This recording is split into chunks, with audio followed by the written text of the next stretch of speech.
Hi, hello! Eu vou apresentar aqui um trabalho, de minha autoria, com o título Métodos de Ensino e Aprendizagem de Línguas Estrangeiras, um estudo histórico e atual. Vamos lá. O presente artigo discute diferentes questões relativas a métodos de ensino, com especial atenção à definição do conceito e críticas.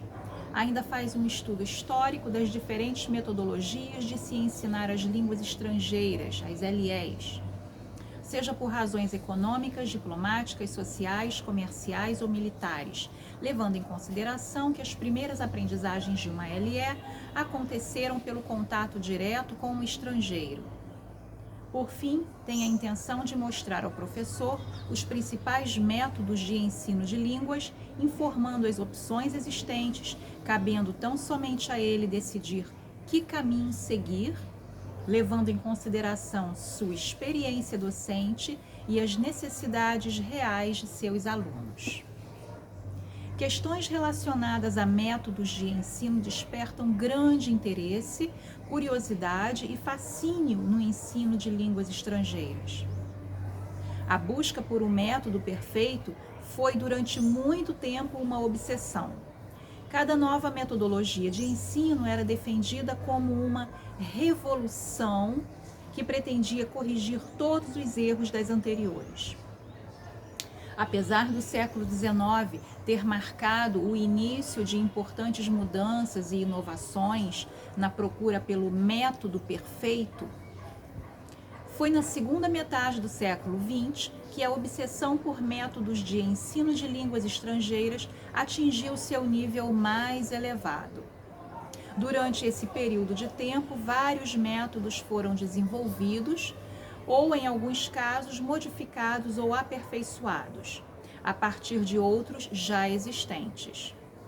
Entre os mais conhecidos é possível citar o método audiolingual, o método silencioso, a sugestopedia, o resposta física total e o método comunicativo, também chamado de abordagem comunicativa. Tais métodos foram motivados e influenciados em grande parte por teorias advindas da linguística, da psicologia, principalmente da psicologia da educação, e em menor proporção da sociologia e da sociolinguística. As influências da psicologia e da linguística sobre os métodos de ensino estimulavam críticas, adaptações, reformulações e o desenvolvimento de novas metodologias. A palavra método vem do grego métodos, uma palavra composta por meta, que denota sucessão, ordenação, e odós, que significa via, caminho. Partindo dessa etimologia, é possível afirmar que o conceito de método está relacionado a um caminho que, seguido de forma ordenada, visa a chegar a certos objetivos, fins, resultados, conceitos, etc. O que nos interessa aqui são as concepções de método na área pedagógica, com especial foco no ensino de línguas estrangeiras. Apesar do conceito de método ser bastante abrangente e polissêmico, duas concepções sobre métodos são frequentemente citadas em artigos, dissertações, teses e livros. Tais concepções foram elaboradas pelo linguista americano Edward Anthony e por Richards e Rogers. A concepção elaborada e defendida por Anthony considera o método como o estágio intermediário entre a abordagem de ensino e as técnicas adotadas pelo professor. A concepção de Anthony é hierárquica. O método deriva da abordagem do professor e, por consequência, influencia diretamente a escolha e o emprego das técnicas de ensino. Cabe ao método a função básica de planejamento da atividade docente, levando em conta as concepções de linguagem e aprendizagem do professor. Para Richards e Rogers, um método é formado por três componentes: a abordagem, o desenho, o design e os procedimentos. A abordagem é compreendida como as concepções do professor sobre língua e aprendizagem. O desenho, o design, é subdividido em objetivos de ensino, programa de ensino, papel do professor, papel do aluno, papel dos materiais instrucionais e tipos de tarefas. Os procedimentos referem-se às técnicas, aos comportamentos, às práticas e estratégias didáticas que possibilitam a execução prática e real de um método na sala de aula. As críticas ao conceito de método. Primeira crítica. Argumenta-se que os métodos possuem natureza altamente prescritiva, o que diminui a realização de uma prática docente autônoma e coerente. Dessa forma, o professor seria um reprodutor em sua aula de técnicas elaboradas e prescritas por terceiros. Segunda crítica. A descontextualização dos métodos, que ignoram as especificidades e as realidades contextuais, partindo do falso princípio de homogeneidade das salas de aula. Terceira crítica. O termo método é adotado com diferentes significados. É empregado como sinônimo para abordagem, metodologia, princípios, técnicas, estratégias, entre outros termos, o que ocasiona imprecisão terminológica. Quarta crítica. A inexistência do método perfeito e a constatação da enorme diversidade de fatores cognitivos, afetivos, sociais, culturais, entre outros, envolvidos no processo de ensino e aprendizagem. A defesa do ecletismo no ensino de línguas estrangeiras como forma de liberdade e flexibilidade metodológicas visa possibilitar que o professor faça escolhas metodológicas que sejam mais coerentes e necessárias, tendo em vista o contexto de ensino-aprendizagem onde cada professor desempenha a sua atividade docente. O método eclético deve conduzir a uma prática coerente e plural no ensino de uma língua, onde grande variedade de atividades possa ser empregada de forma a facilitar, acelerar ou otimizar o processo de ensino.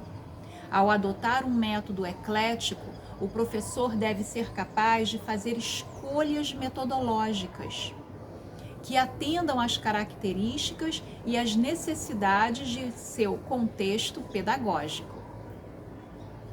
É cada vez maior o emprego de metodologias qualitativas que visam compreender, descrever e analisar o processo de ensino e aprendizagem, com maior frequência para pesquisas de base etnográfica, pesquisação e prática exploratória. O campo de ensino de línguas estrangeiras encontra-se em grande expansão por uma diversidade de fatores, entre eles a globalização, a internet e o mercado de trabalho. O professor precisa estar cada vez mais preparado para não só lecionar, mas também administrar o processo de ensino e aprendizagem de uma língua estrangeira. Cabe ao professor fazer escolhas e adotar estratégias e procedimentos adequados, sensatos e produtivos. Sejam quais forem as razões econômicas, diplomáticas, sociais, comerciais ou militares, a necessidade de entrar em contato com falantes de outro idioma é muito antiga. A seguir, um panorama das diversas abordagens do ensino de língua estrangeira. Primeira, a metodologia tradicional. A abordagem tradicional, a primeira e mais antiga metodologia, servia para ensinar as línguas clássicas como grego e latim. Os objetivos desta metodologia era a de transmitir um conhecimento sobre a língua, permitindo o acesso a textos literários e a um domínio da gramática normativa. A aprendizagem da língua estrangeira era vista como uma atividade intelectual, em que o aprendiz deveria aprender e memorizar as regras. A relação professor-aluno era vertical, ou seja, ele representava a autoridade.